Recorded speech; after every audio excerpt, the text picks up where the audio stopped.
Hey Truth Seekers, it's Nathaniel with another deck profile. Today I'm going to be covering Sophia, Love, and Hope. Start off with Sophia has the ability says that if you're facing a city when your turn begins, you may draw 2 cards during your draw phase. So basically what happens is like after you draw your up to 5 cards, if you're facing a city, you get to draw 2 more cards. So the idea is like I want to have cities played against me. So we'll see how that plays out in this deck profile. Because Sophia counts as love, I have 2 standard love power cards. I have 4 hope power cards. I also have 3 prayer, which can be used for faith, hope, or love. And since I run, I don't run a whole lot of hope Animo, and they're not all focused on shuffling cards back into the deck. So I don't see the need of running more because I don't run Oinkum to go grab more, Profess Hair so that way it can chain. This is just a straightforward fellowship deck. I'm going to be gaining points consistently and facing against cities while I do it. So that's the advantage of this deck. Get Sophia moved up out of the way here. And we'll move on to our equipments. Got 3 Paul's chains, standard stuff.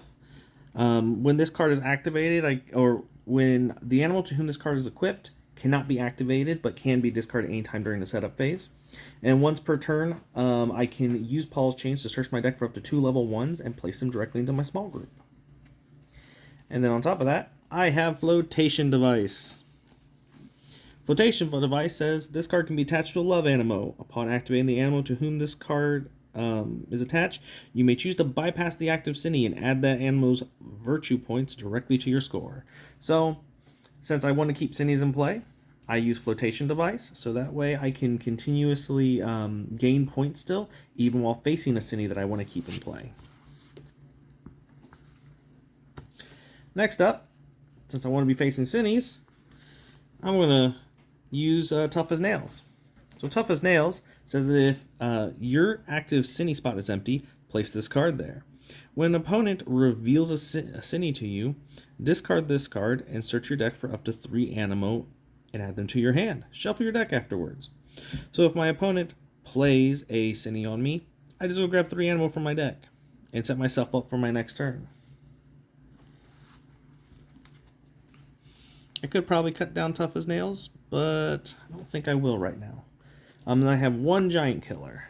So Giant Killer can get rid of a Mega Cine and shuffle it back to the owner's deck, or I can use it to play a Mega Cine from my deck. And I have it in there because there are some cases where my Hope Animo can't bypass the Cine, so I'll just use it to get rid of the Mega Cine. Most of the time, I'll probably just use this to go grab a Mega Cine playing on my opponent. Now, sometimes my opponent will realize that there's an opportunity for me to not have a cine and it won't benefit me. So they discard their cines instead of play them. So I use Scorpoon to force my opponent to play a cine on me from their discard pile. Scorpoon's also a 12 defense cine, so he's a big boy. Also got Flipper. And Flipper can be a 7 or a 17, depending if your opponent has 40 points or not. Next up is Zapper King. Zapper King says your opponent can't play any level 1 animo from their hand on their next turn. Toe Crow, he's a big cine. Says as long as this cine is active, your opponent may not use any special power cards from their power pool to activate animo. Then we have Grumble. And Grumble is just a 13 defense cine. Along with that, I got 3 megas from I have 2 megas from Red Letter Day and 1 from Cross Trainers, and they're all just 16 defense cines. So they're all just big boys hanging out. Next up, I have 2 Hoof It. So Hoof It is a card that allows you to just discard from your hand to take any up to 3 cards from your discard pile and shuffle back in the deck other than itself. So this is pretty handy because what I'll do is I'll discard it so that way you can maintain momentum in the game after using some of my big plays.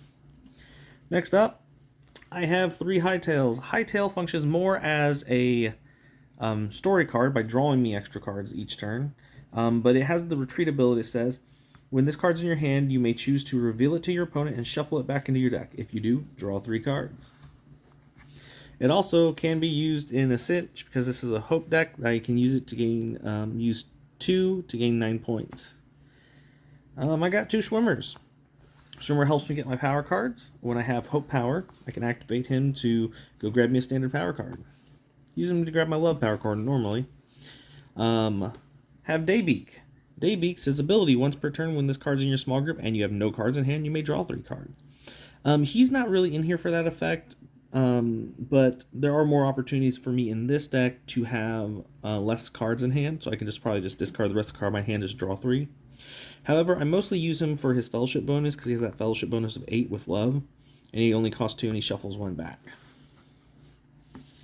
Then we got Glimmer level 1, who has that handy 6 for 2 Fellowship bonus, but I'm going to be growing this into this Glimmer level 2. As the ability system is played from your hand to your group, to grow Grim level 1, you may draw 2 cards. And it becomes a 2 for 10 for the Fellowship bonus after that. Those are all my Hope Animo. Now moving on to my Love Animo. I run 3 Akinleo. I could probably get away with just running 2 Akinleo, but I do want to see my power cards and this type matches my Truth Seeker. So I'll primarily be using this to grab my Hope power cards. Then I have 1 Popraise, so that my opponent can't be playing, or when they play a Cine on me, their actions won't be affecting me. And I have 1 Servitude, so that way when I have Hope Animo out there, I can draw a card for each Hope Animo that's in my small group. Next up, I have Treshell level 1, Treshell level 2, and finally Treshell level 3. So Treshell level 3 has this ability that it can, if it's not going to be, it can't be activated in the turn it uses its ability, but it can be treated as 2 Love power cards, and since most of my Animo in this deck are Love, that can come in handy. However, it does have this handy dandy Fellowship bonus for 15.